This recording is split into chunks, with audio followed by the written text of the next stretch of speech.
La cafetière de Théophile Gautier. Chapitre 1. L'année dernière, je fus invité ainsi que mes deux camarades d'atelier, Arrigo Coic et Perdinio Porgnoli, à passer quelques jours dans une terre au fond de la Normandie.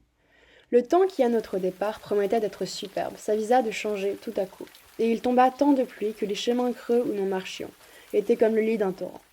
Nous nous enfoncions dans la bourbe jusqu'aux genoux. Une couche épaisse de terre grasse s'était attachée aux semelles de nos bottes. Et par sa pesanteur ralentit tellement nos pas que nous arrivâmes au lieu de notre destination, qu'une heure après le coucher du soleil. Nous étions harassés. Aussi, notre hôte, voyant les efforts que nous faisions pour comprimer nos bâillements et tenir les yeux ouverts, aussitôt que nous eûmes soupé, nous fit conduire chacun dans notre chambre. La mienne était vaste. Je sentis en y rentrant comme un frisson de fièvre, car il me sembla que j'entrais dans un monde nouveau. En effet, l'on aurait pu se croire au temps de la Régence, à voir les dessus de portes de boucher, représentant les 4 saisons, les meubles surchargés d'ornements de rocaille, du plus mauvais goût, et les turmeaux de glace sculptés lourdement. Rien n'était dérangé. La toilette, couverte de boîtes à peigne, de houppes à poudrer, paraissait avoir servi la veille. 2 ou 3 robes de couleurs changeantes, un éventail semé de paillettes d'argent, jonchaient le parquet bien ciré. Et, à mon grand étonnement, une tabatière d'écaille, ouverte sur la cheminée, était pleine de tabac encore frais. Je ne remarquai ces choses qu'après que le domestique, déposant son bougeoir sur ma table de nuit, m'eut souhaité un bon somme. Et, je l'avoue, je commençai à trembler comme la feuille. Je me déshabillai promptement, je me couchai, et, pour en finir avec ces sottes frayeurs, je fermai bientôt les yeux, en me tournant du côté de la muraille. Mais il me fut impossible de rester dans cette position. Le lit s'agitait sous moi comme une vague, mes paupières se retiraient violemment en arrière. Force me fut de me retourner et de voir. Le feu qui flambait jetait des reflets rougeâtres dans l'appartement, de sorte qu'on pouvait sans peine distinguer les personnages de la tapisserie et les figures des portraits enfumés, pendus à la muraille. C'étaient les aïeux de notre hôte, les chevaliers bardés de fer, des conseillers en perruque, et de belles dames au visage fardé, et aux cheveux poudrés à blanc, tenant une rose à la main. Tout à coup, le feu prit un étrange degré d'activité. Une lueur blafarde illumina la chambre, et je vis clairement ce que j'avais pris pour de vaines peintures était la réalité, car les prunelles de ces êtres encadrés remuaient, scintillaient d'une façon singulière, leurs lèvres s'ouvraient et se fermaient, comme les lèvres de gens qui parlent. Mais je n'entendais rien que le tic-tac de la pendule et le sifflement de la bise d'automne. Une terreur insurmontable s'empara de moi. Mes cheveux se hissèrent sur mon front, mes dents s'entrechoquèrent à se briser, une sueur froide inonda tout mon corps. La pendule sonna 11 heures. Le vibrement du dernier coup retentit longtemps. Et, lorsqu'il fut éteint tout à fait, oh non, je n'ose pas dire ce qui arrivera, personne ne me croirait, et l'on me prendrait pour un fou. Les bougies s'allumèrent toutes seules. Le soufflet, sans aucun être visible, lui imprima le mouvement, se prit à souffler le feu, en râlant comme un vieillard asthmatique, pendant que les pincettes fourgonnaient dans les tissons et que la pelle relevait les cendres. Ensuite, une cafetière se jeta en bas de la table où elle était posée, et se dirigea en clopin-clopin vers le foyer, où elle se plaça entre les tissons. Quelques instants après, les fauteuils commencèrent à s'ébranler, et, agitant leurs pieds tortillés d'une manière surprenante, vinrent se ranger autour de la cheminée. Chapitre 2. Je ne savais que penser de ce que je voyais, mais ce qui me restait à voir était encore bien plus extraordinaire. Un des portraits, le plus ancien de tous, celui d'un gros joufflu à barbe grise, ressemblant, à s'y méprendre, à l'idée que je me suis fait du vieux Sir John Falstaff, sortit, en grimaçant, la tête de son cadre, et, après de grands efforts, ayant fait passer ses épaules et son ventre rebondi entre les ais étroits de la bordure, sauta lourdement par terre. Il n'eut pas plutôt pris d'haleine qu'il tira de la poche de son pourpoint une clé d'une pitesse remarquable. Il souffla dedans pour s'assurer si la fourrure était bien nette, et il l'appliqua à tous les cadres, les uns après les autres. Et tous les cadres s'élargirent de façon à laisser passer aisément les figures qu'ils renfermaient. Petit abbé Poupouin, douairière sèche et jaune, magistrat à l'air grave, enseveli dans de grandes robes noires, petit maître en bas de soie, en culotte de prunelle, à la pointe de l'épée en haut, tous ces personnages présentaient un spectacle si bizarre que, malgré ma frayeur, je ne pus m'empêcher de rire. Ces dignes personnages s'assirent. La cafetière sauta légèrement sur la table. Ils prirent le café dans des tasses du Japon blanches et bleues, qui accoururent spontanément de dessus d'un secrétaire. Chacune d'elles munie d'un morceau de sucre et d'une petite cuillère d'argent. Quand le café fut pris, tasse, cafetière et cuillère disparurent à la fois, et la conversation commença. certes la plus curieuse que je n'ai jamais ouïe, car aucun de ces étranges causeurs ne regardait l'autre en parlant. Ils avaient tous les yeux fixés sur la pendule. Je ne pouvais moi-même en détourner mes regards, et m'empêcher de suivre l'aiguille qui marchait vers minuit à pas imperceptibles. Enfin, minuit sonna. Une voix dont le timbre était exactement celui de la pendule se fit entendre et dit « Voici l'heure, il faut danser ». Toute l'assemblée se leva, les fauteuils reculèrent dans leur propre mouvement.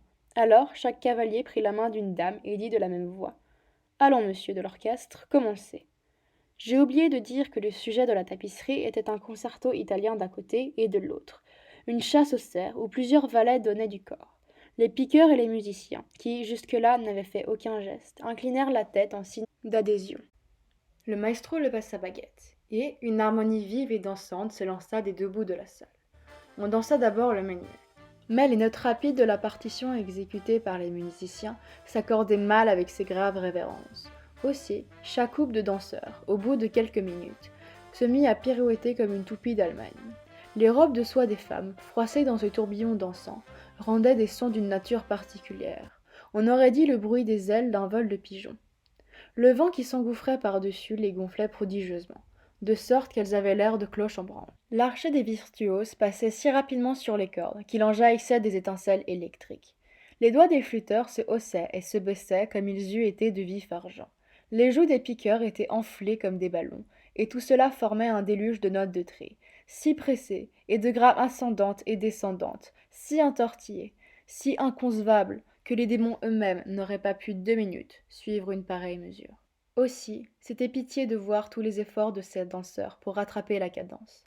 Ils sautaient, cabriolaient, faisaient des rondes de jambes, des jetés battus et des entrechats de 3 pieds de haut, tant de sueur, leur coulant sur le front, sur les yeux, leur emportaient les mouches et le phare. Mais ils avaient beau faire, l'orchestre les devançait toujours de 3 ou 4 notes. La pendule sonna 1 heure. Ils s'arrêtèrent. Je vis quelque chose qui m'était échappé. Une femme ne dansait pas. Elle était assise dans une bergère, au coin de la cheminée, et ne paraissait pas le moins du monde prendre part à ce qui se passait autour d'elle. Jamais, même en rêve, rien d'aussi parfait ne s'était présenté à mes yeux.